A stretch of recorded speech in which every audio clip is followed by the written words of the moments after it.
ভারতের seven সিস্টার্সকে target করে বক্তব্য, হুঁশিয়ারি সোশ্যাল মিডিয়ায় প্রচার হওয়ায় উদ্বেগ। পাকিস্তানের সঙ্গে বাংলাদেশের সম্পর্কের উন্নতি, উত্তেজনা তৈরি হয়েছে ভারতে।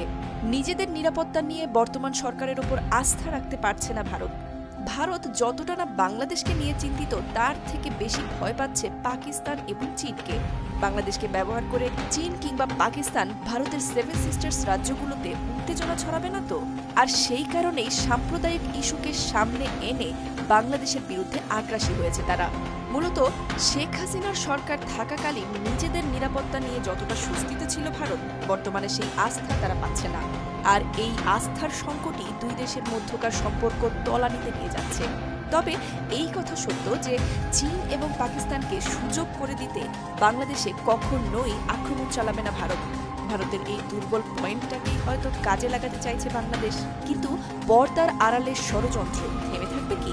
ভারতের কৌশল মোকাবেলায় তাই কৌশলী হতে হবে বাংলাদেশকেও। যুদ্ধের দামামা নয়, বুদ্ধির কৌশলে থাকতে হবে টিকে। বাংলাদেশ কি পারবে সেই পথে হাঁটতে? আপনার কি মনে হয়?